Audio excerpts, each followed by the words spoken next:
I'm going to do something different today. It's not based on the teachings of Jesus as such, and it's very similar to something I mostly don't have time for, and that is conspiracy theories. What I mean is that I think there are things happening in the world today that are destined to come together over the next few years with pretty disastrous results, and I want to point them out. I think they are consistent with things that Jesus warned his followers about, and I think they do represent the fulfillment of other Bible prophecies. But what I'm going to say also involves some conjecture of my own. Nevertheless, I think that a lot of other people may be seeing the same things, even if they have never read the Bible. Now, there are other elements to what I see, but I'll try to build my observations around these 3 points. 1. The growth of self-love teaching. 2. The addictive nature of the internet. And 3. China's growing control of the world. Let me start by saying that I made a prediction many years ago that so much civil and friendly behavior by merchants, especially in the West, is going to one day disappear very quickly when the merchants discover that they no longer need to be nice guys in order to make a lot of money. I said that there is a lot of forced nice behavior right now which has grown out of a Christian ethic which hardly anyone adheres to anymore. When people recognize that, they'll simply stop trying to impress anyone, because no one is interested. There is a saying, hypocrisy is the homage of vice to virtue. Let me say that again. Hypocrisy is the homage of vice to virtue. What it means is that people do and say nice things that they don't really mean just because they believe that such behavior is a reflection of the values in most other people in society. I believe this is especially true in those parts of the world where there has been, historically, a strong Christian influence in the past. A lot of that politeness still exists in certain circles. That genuine concern for anyone except ourselves is rapidly fading, and it is already very close to being non-existent. As more and more people come to recognize that everyone else is only interested in what will benefit them personally, there will be less and less need to pay homage to values such as generosity and love.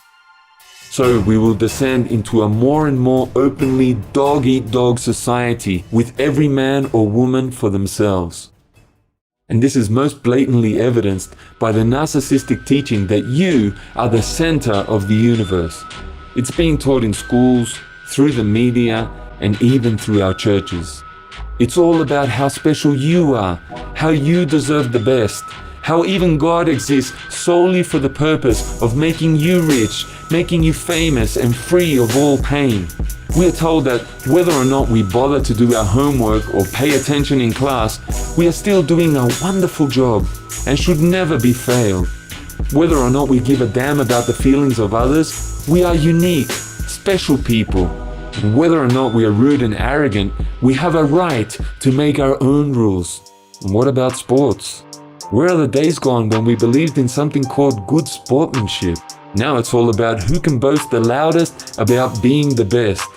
And if you win, you don't bother to express gratitude for a little good luck or compliments to your opponents. Instead, you beat your chest and prance all over the field pretending like you are a god.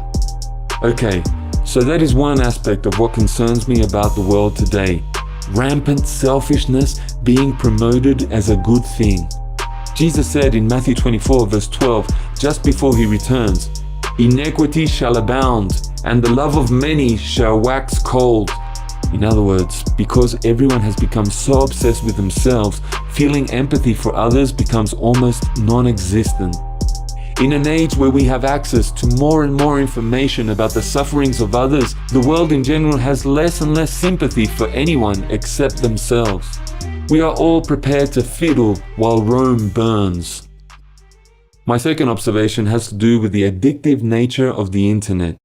You don't need me to tell you that people everywhere are relating less and less with real people in face-to-face communication. That worldwide development has been pointed out by millions around the globe. But the scary part is that almost no one is able to change it. We rant against it and then fall into the same trap ourselves. And that includes me. I try to keep it under control, just using the internet, Google, YouTube, text messaging, the social media for good and necessary purposes. But little by little, it can get away from me, and I find myself becoming addicted once again to junk, trivia, time wasters, and worse. What we have is an epidemic that is infecting the minds of literally billions of people.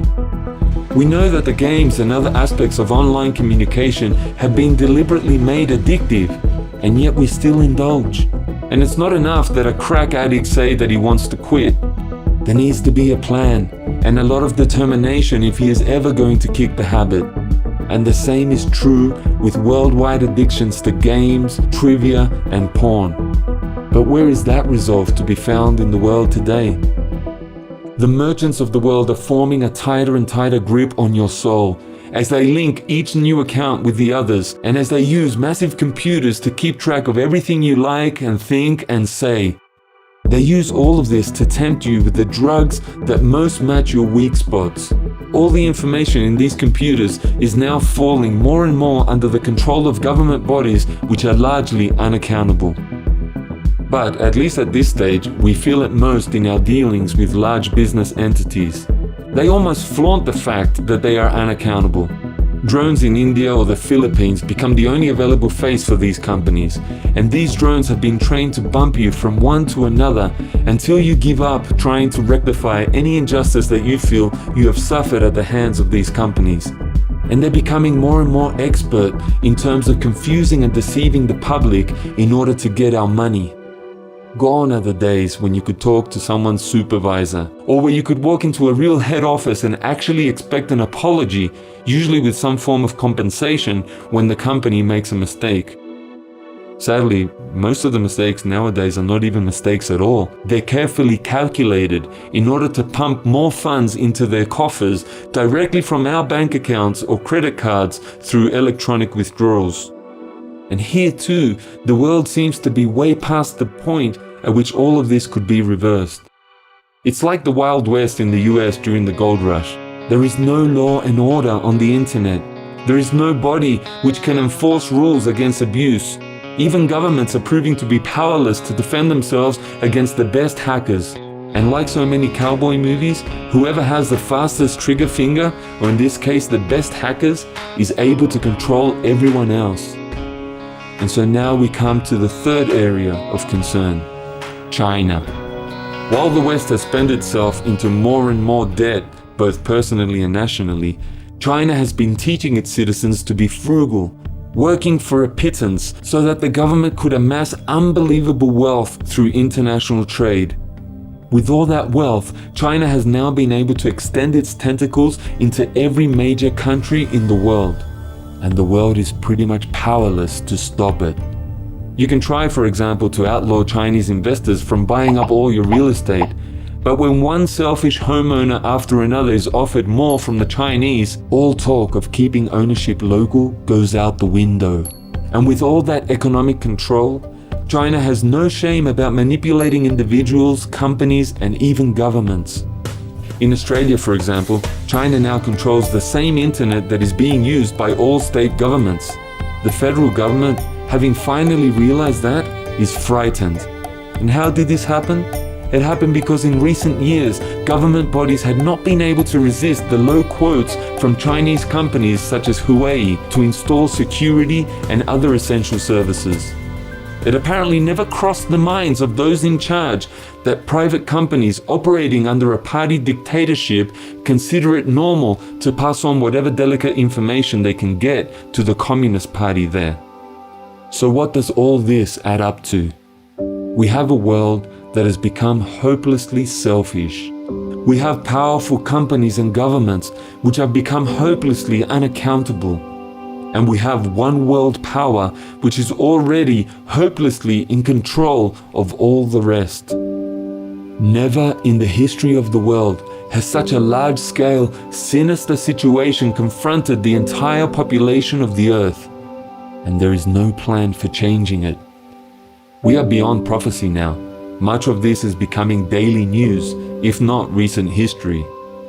I often think about that scene in the movie The Sound of Music, where people sensed that war and widespread political abuse were imminent, and yet everyone continued to procrastinate. The Von Trapp family managed to escape, but only in the nick of time. And there's a much bigger problem today, because there's nowhere to which we can escape. The malady is global. The control is absolute. The best we can do even now is just to brace ourselves for extreme deprivation, if not imprisonment and death in the years ahead. Well, we do have the option of succumbing to the evil forces and becoming the ones who turn in dissidents to the authorities to be executed.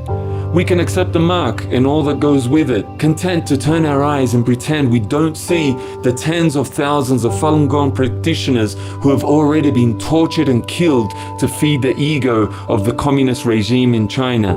We can turn our eyes and ignore the Muslim Uyghurs who are meeting the same fate, or the members of the outlawed home churches who are now being added to the list of people who are deemed unworthy to live in the dystopian world of communist China.